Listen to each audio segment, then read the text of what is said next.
पर इस वक्त की बेहद बड़ी खबर बिहार के चुनाव से जुड़ी आ रही है, जहां पर पहले चरण के मतदान के बाद जबरदस्त तरीके से महागठबंधन के पक्ष में मतदान के संकेत मिले हैं और एक बड़ी लीड महागठबंधन ने ले चुकी है, जिसको लेकर अब ये जानकारी है। जहां पर लालू यादव के 3 मामलों में जमानत मिलने को लेकर मोदी सरकार ने अब लालू यादव के खिलाफ सीबीआई को कोर्ट में उतारा है। दोस्तों क्या कुछ है पूरी खबर आपको सारी जानकारियां देंगे, लेकिन उससे पहले अगर आप भी मानते हैं कि लालू यादव के जेल से बाहर आने का डर बीजेपी को सता रहा है तो आप इस वीडियो को लाइक करिएगा, लाल बटन दबाकर चैनल को सब्सक्राइब करिए, घंटी को दबाइए और दोस्तों कमेंट बॉक्स में लिखकर बताइए कि लालू यादव की जमानत को लेकर आपका क्या कुछ कहना है। क्या लालू यादव को जेल से जल्द रिहा किया जाना चाहिए, क्योंकि उनको जमानत तो मिल चुका है। चलते हैं दोस्तों एक और बड़ी खबर की तरफ, लेकिन उससे पहले इस वीडियो को अपने लोगों तक शेयर करना बिल्कुल मत भूलिएगा। चलते हैं बिहार के चुनाव से जुड़ी हुई सबसे महत्वपूर्ण खबर की तरफ, जहां पर चारा के मामले को लेकर 3 मामलों में लालू यादव को जमानत मिल चुकी है, लेकिन भारतीय जनता पार्टी की मोदी सरकार ने लालू यादव की जमानत को रोकने के लिए अब सीबीआई को आगे कर दिया है। सीबीआई लालू यादव की जमानत को अब सुप्रीम कोर्ट के अंदर चुनौती देने जा रहा है। चारा मामले को लेकर लालू यादव 5 साल की सजा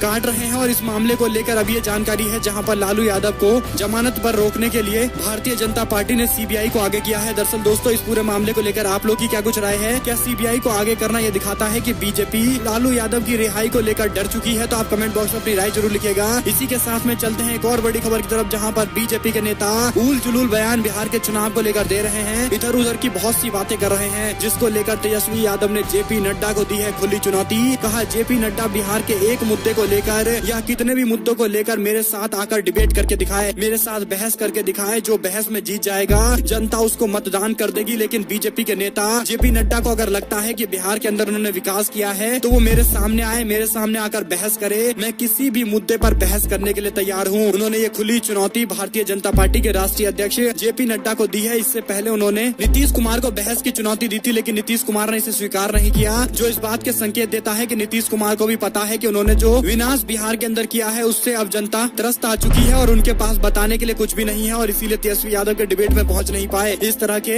एनालिसिस भी सामने आ रहे हैं। दोस्तों आप लोग की क्या कुछ माननी है? क्या जेपी नड्डा को ये चेतावनी या यूं कहिए ये चैलेंज स्वीकार करना चाहिए या नहीं करना चाहिए? आप कमेंट बॉक्स में जरूर लिखिएगा, क्योंकि बीजेपी के नेता दावे बड़े बड़े करते हैं, लेकिन जब डिबेट की बात आती है, जब बहस की बात आती है, तब विकास पर बहस करने से पीछे हटते हुए दिखाई देते हैं। बीजेपी के नेता भारत और पाकिस्तान की अंतर्राष्ट्रीय दुश्मनी को बिहार के चुनाव में लाकर कैसे भी माहौल को बिहार के असली मुद्दों से भटकाने की कोशिश कर रहे हैं। दरअसल दोस्तों पाकिस्तान के खिलाफ महागठबंधन हमेशा से एक मजबूत आवाज में पाकिस्तान का विरोध करते आई है, लेकिन भारतीय जनता पार्टी किसी भी तरह से इस माहौल को राष्ट्रीय मुद्दे पर ले जाना चाहती है, और इसीलिए जेपी नड्डा के द्वारा जो बयान दिए जा रहे हैं उस पर तेजस्वी यादव ने कहा कि जेपी नड्डा आए और मेरे से बिहार के किसी भी एक मामले को लेकर डिबेट करे, मैं तैयार हूँ। और एक और जानकारी की माने तो नीतीश कुमार के नल जल घोटाले पर मोदी सरकार ने ईडी का छापा मरवाया है। इस तरह की बड़ी जानकारी आ रही है, जहां पर केंद्रीय जांच एजेंसी प्रवर्तन निदेशालय यानी ईडी जल्द ही बिहार के अंदर नल जल योजना से संबंधित हुए घोटाले सहित कई मामलों पर सरकारी परियोजना मामले में इनकम टैक्स की छापेमारी के बाद मनी लॉन्ड्रिंग के मामले पर जांच करने वाली है। दरअसल दोस्तों नल जल योजना नीतीश कुमार की महत्वाकांक्षी योजना है और इसमें बड़े स्तर पर भ्रष्टाचार हुआ है, जहाँ पर 2 ठेकेदारों के घर पर बीते दिन भी छापा मारा गया था, जिसमें बड़ी मात्रा में कैश बरामद हुआ है। कुल मिलाकर ये बड़ी अपडेट इसलिए भी है क्योंकि बिहार के चुनाव के अंदर बताया जा रहा है कि जनता दल यूनाइटेड की सीटें काफी कम हो जाएंगी, यहाँ तक कि 20 से कम सीटों पर जनता दल यूनाइटेड निपट सकती है, और ऐसे में बीजेपी कोशिश कर रही है कि वह ज्यादा से ज्यादा सीटें जीते। अगर कुछ सीटों की कमी होगी तो शायद ईडी और इनकम टैक्स के छापेमारी के तहत दबाव बनाकर जनता दल यूनाइटेड के समर्थन जुटाने की कोशिश की जाएगी। इस तरह के भी एनालिसिस सामने आ रहे हैं। इस पूरे मामले को लेकर दोस्तों आप लोग की क्या कुछ राय है? क्या नल जल योजना में हुई घोटाले की जाँच होनी चाहिए, और जाँच होगी तो इसमें कैसे कैसे लोग पकड़े जाएंगे, कौन कौन से पद पर बैठे लोग पकड़े जाएंगे? आपका क्या कुछ मानना है? कमेंट बॉक्स में लिखिएगा जरूर। चलते हैं एक और बड़ी खबर की तरफ, जहां पर असरुद्दीन ओवैसी, मायावती और कुशवाहा की पार्टी का गठबंधन 2 अलग अलग खेमों में बढ़ता हुआ दिखाई दे रहा है। हम आपको बता दें कि मायावती ने जो बीते दिन बीजेपी के समर्थन की बात कह दी थी, उसके बाद असरुद्दीन ओवैसी की टेंशन बढ़ गई है। दरअसल दोस्तों बिहार के अंदर तीसरा मोर्चा बनाने की बात करने वाले असरुद्दीन ओवैसी, मायावती और कुशवाहा की पार्टी को तगड़ा झटका उस वक्त लगा जब बसपा की सुप्रीमो मायावती ने कह दिया कि समाजवादी पार्टी को हराने के लिए बीजेपी को वोट देने के लिए तैयार हैं, और अब असरुद्दीन ओवैसी की मुश्किलें बिहार के अंदर बढ़ गई है, जहां पर अपने समर्थकों को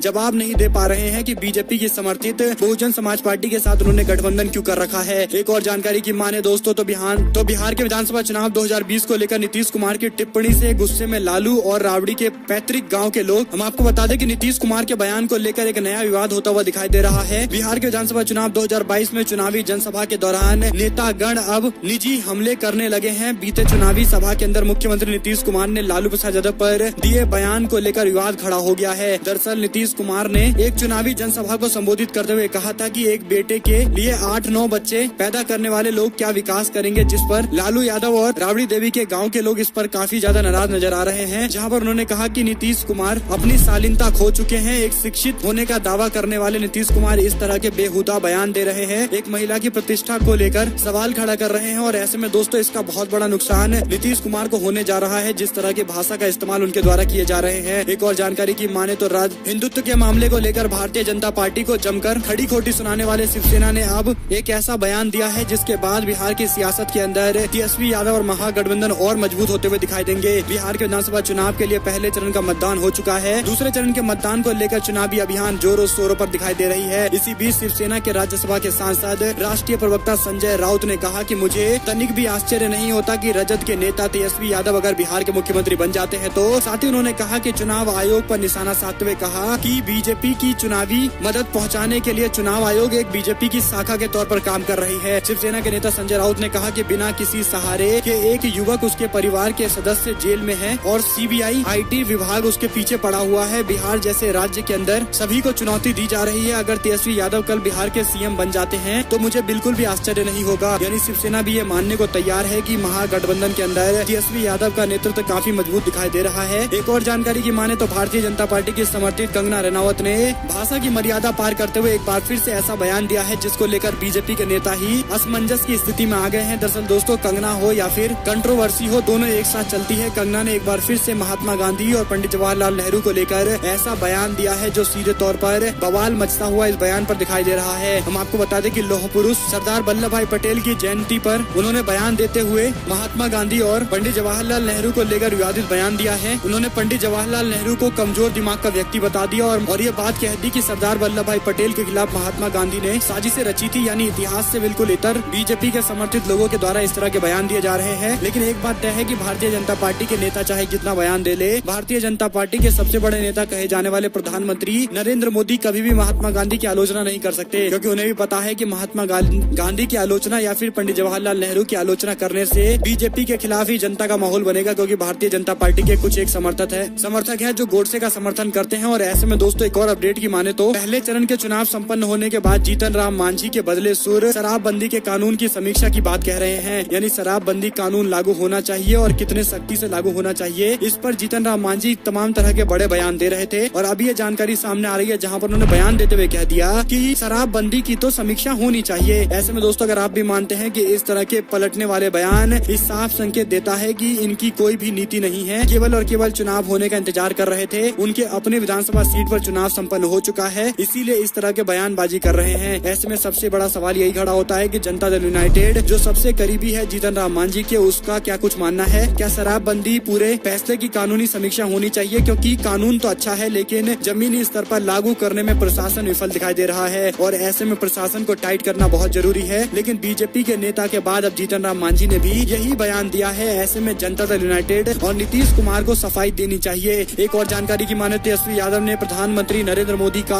तकरीबन 5 साल पुराना वीडियो जारी करते हुए नीतीश कुमार पर जमकर निशाना साधा है। हम आपको बता दें कि नीतीश कुमार बड़े बड़े दावे कर रहे थे और बड़े बड़े वादे कर रहे थे, लेकिन जो जानकारी सामने आई है जहां पर नीतीश कुमार के घोटाले की पोल खोलते हुए प्रधानमंत्री नरेंद्र मोदी ने तकरीबन 21 नए घोटाले और एक बार तो 31 नए घोटाले बताते हुए कहा था कि नीतीश सरकार में जबरदस्त तरीके से घोटाले हुए हैं। और अभी ये जानकारी सामने आ रही है जहां पर प्रधानमंत्री नरेंद्र मोदी ने जो घोटाले गिनवाए थे उस पर तेजस्वी यादव ने वीडियो शेयर करते हुए कहा कि नीतीश कुमार की पोल खोलते हैं प्रधानमंत्री नरेंद्र मोदी, हमें तो कुछ बोलने की जरूरत ही नहीं है। यानी आप समझ सकते हैं कि प्रधानमंत्री भी मानते हैं कि नीतीश कुमार ने बड़े बड़े घोटाले और घपले किए हैं। और एक और जानकारी की तरफ चलते हैं जहां पर दोस्तों बिहार के चुनाव में फेक न्यूज फैलाने का दौर लगातार जारी है, जहां पर बाढ़ पीड़ितों की मदद करने के लिए पैसे बांटते हुए तेजस्वी यादव की वीडियो सोशल मीडिया पर बहुत पुरानी है। लेकिन बीजेपी के नेता 2019 का लोकसभा चुनाव बीजेपी के नेता असेंबली के इस चुनाव के अंदर पैसे बांटने का आरोप लगा रहे हैं, जिसके बाद इस वीडियो की जब प्रामाणिकता को पता किया गया तो ये जानकारी सामने आई कि एक्चुअली ये वीडियो तकरीबन 4 महीने पुरानी है, जहां पर बाढ़ पीड़ितों की मदद करने के लिए तेजस्वी यादव उनके बीच में पैसे बांट रहे हैं। हालांकि इस पूरे मामले को लेकर बीजेपी के कई बड़े बड़े नेताओं ने वीडियो शेयर किया, माफी एक की तरफ से नहीं आया है। आप समझ सकते हैं कि फेक न्यूज फैलाने में बीजेपी के नेता सबसे आगे दिखाई दे रहे हैं। ऐसे में दोस्तों अगर आपको एक भी खबर अच्छी लगी हो तो इस वीडियो को लाइक करिएगा, लाल बटन दबाइए, चैनल को सब्सक्राइब करिएगा, घंटे दबाइए, हमारे साथ लगातार बने रहिए। जुड़े रहने के लिए सभी दोस्तों का बहुत बहुत धन्यवाद। आप लोग देख रहे थे आपका अपना चैनल। जय हिंद, जय भारत, वंदे मातरम।